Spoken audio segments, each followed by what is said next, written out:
In this video, we will discuss Satovsky paradox of compensation criteria of social welfare. This is part 4 of the 6 videos on compensation criteria. Part 1 is related with introduction of this criteria. Part 2 is related with assumptions of compensation criteria. Part 3 explains Kaldor-Hicks welfare criterion. Part 4 discusses Satovsky paradox. Part 5 is related with Satovsky double criterion. And finally, there is criticism of compensation criteria in part 6.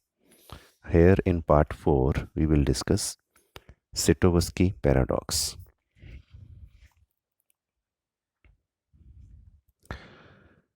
According to Satovsky, if two utility possibility curves intersect each other, अगर दो utility possibility curve आपस में एक दूसरे को cut कर रहे हों, जैसे ये दोनों कर रहे हैं, then Kaldor-Hicks criterion produces contradictory results. तो Kaldor-Hicks के जो रिजल्ट हैं वो कंसिस्टेंट नहीं हैं, इनकंसिस्टेंट हैं. ये हमने प्रूव करना है on the basis of this diagram. इस डायग्राम को हम दोबारा ड्रॉ कर लेते हैं ताकि ये डायग्राम कैसे ड्रॉ करनी है उसका हमें डिटेल में पता चल जाए. आप भी मेरे साथ साथ इस डायग्राम को ड्रॉ कीजिए.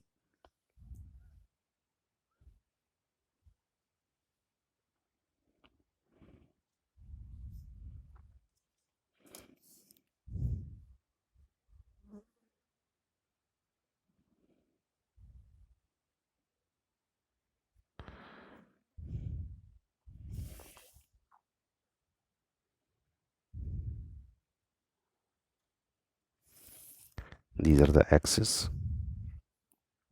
origin, x-axis and y-axis.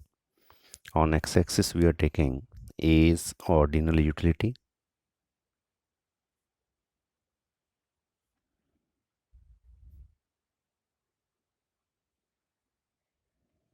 On y-axis we are taking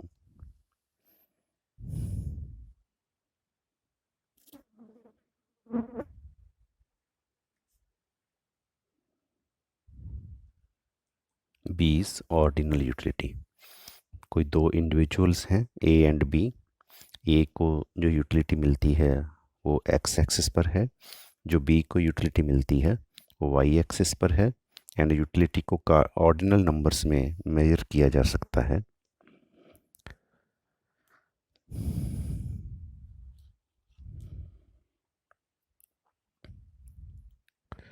suppose ये कोई यूटिलिटी फंक्शन है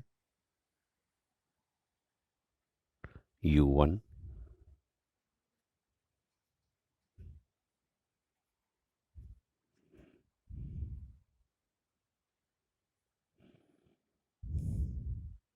एंड दूसरा मान लो कोई यूटिलिटी फंक्शन है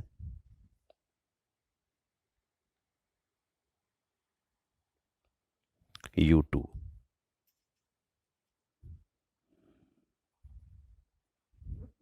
ये कोई अलग अलग यूटिलिटी फंक्शंस हैं. ये दोनों जो यूटिलिटी फंक्शन हैं वो आपस में एक दूसरे को कट कर रहे हैं. तो हम Satovsky पैराडॉक्स में ये प्रूव करना चाहते हैं कि अगर ये दोनों एक दूसरे को कट कर रहे हों तो Satovsky पैराडॉक्स ये शो करेगा कि Kaldor-Hicks क्राइटेरियन जो है उसके रिजल्ट इनकंसिस्टेंट हैं. Suppose initially we are at this point. Suppose this is point C,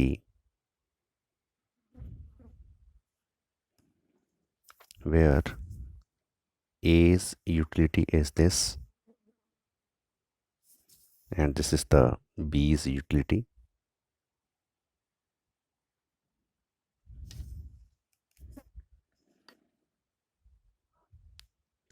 ये है मान लो x1, ये है मान लो y1.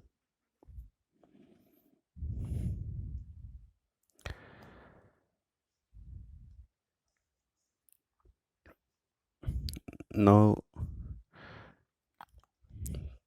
कोई ना कोई पॉलिसी चेंज आने से सपोज करो ये जो सी पॉइंट है वो डी पॉइंट पर शिफ्ट हो गया। This is suppose point D.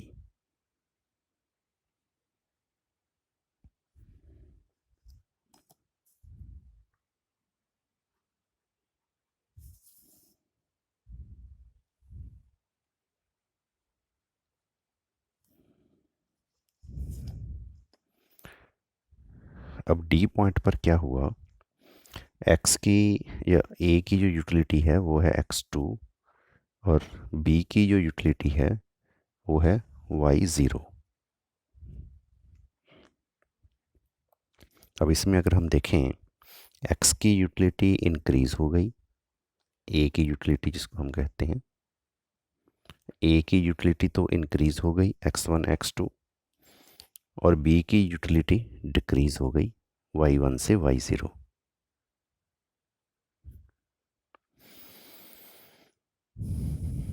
अब अगर हम ब्लैक लाइन को देखें तो डी पॉइंट इसके अंदर है, इसका मतलब सी से ये बेटर नहीं है। बट हम ये प्रूव करेंगे कि सी से ये बेटर है डी पॉइंट। क्यों? क्योंकि जो ए को बेनिफिट हुआ x1 x2, अगर ए अपने बेनिफिट में से कुछ कंपनसेट कर दे ताकि जो बी है वो अपनी पहली पोजीशन पर ही आ जाए, लाइक दिस।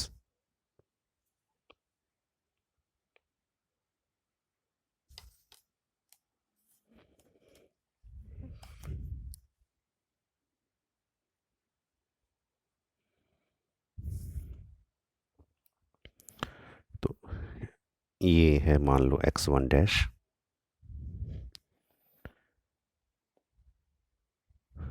ए ने क्या किया, ए ने थोड़ा कंपनसेट किया तो ए का इतना यूटिलिटी ए की कम हो गई, और जो बी था बी की इतनी यूटिलिटी इंक्रीज हो गई।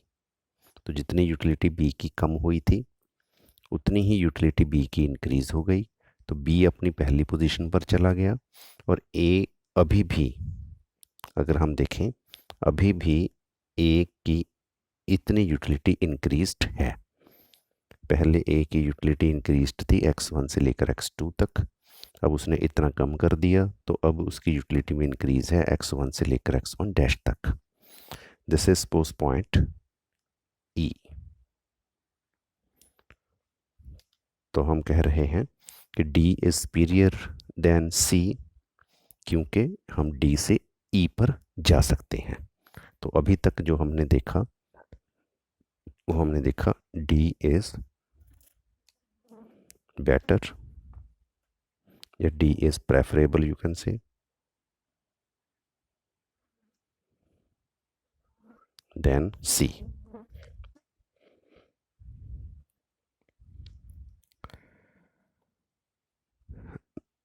अगर हम इसका उल्टा करें, उल्टा कैसे, मान लो पहले हम डी पर हैं सपोज, तो डी पर जब हम हैं पहले, डी पर होने से एक्स की ए की यूटिलिटी है x2, बी की यूटिलिटी है y0। मान लो हम डी से सी पर शिफ्ट हो गए, जब हम डी से सी पर शिफ्ट हुए तो डी की यूटिलिटी, ए की यूटिलिटी इतनी कम हो गई और बी की यूटिलिटी इतनी इंक्रीज हो गई। पेंसिल वाली चीज़ें अगर हम देखें, ये रेड ब्लू इंक तो पहले वाला था, सी टू डी जब हम गए, अब हम डी टू सी जा रहे हैं। ये था हमारा सी टू डी वाला केस। अब हम कर रहे हैं डी टू सी वाला केस। तो जब हम डी से सी पर गए तो क्या हुआ, ए की यूटिलिटी इतनी कम हो गई, बी की यूटिलिटी इतनी इंक्रीज हो गई। अब हम ये कहते हैं कि सी पॉइंट जो है it is better than D, क्योंकि अगर जितनी यूटिलिटी बी की इंक्रीज हुई है इसमें से अगर वो ए के लॉस को पूरा कर दे, ए अपनी पहली पोजीशन पर आ जाए, डी पर ही आ जाए, तो ये ऐसे बनेगा। यहाँ पर हम आएंगे, सॉरी, ए को हम पहली पोजीशन पर लेके आना चाहते हैं, यहाँ पर आएगा, नॉट, ये नहीं है, this is suppose F point. तो ए अपनी पहली पोजीशन पर ही आ गया, जितना ए डी से सी तक गया था उतना ही ये वापस आ गया, तो ए की यूटिलिटी उतनी ही रही। और बी जो है, बी अब आ गया यहाँ से यहाँ तक,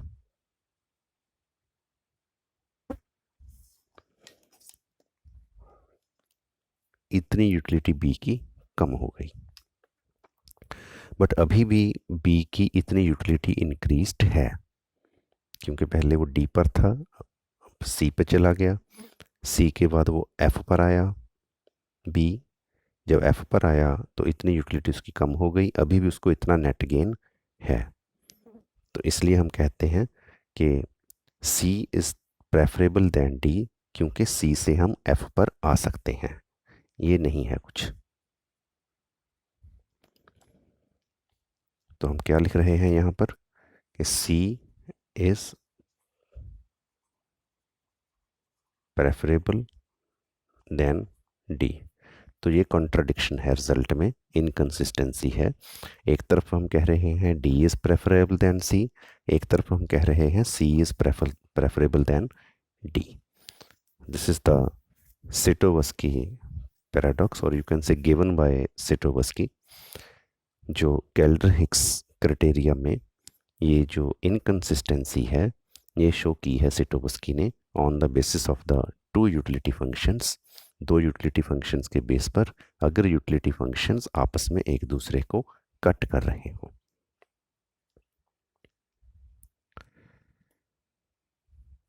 So this was about the Sitowski paradox. For complete explanation of compensation criteria, must watch all the 6 parts of this video. Thank you. Thanks for watching this video.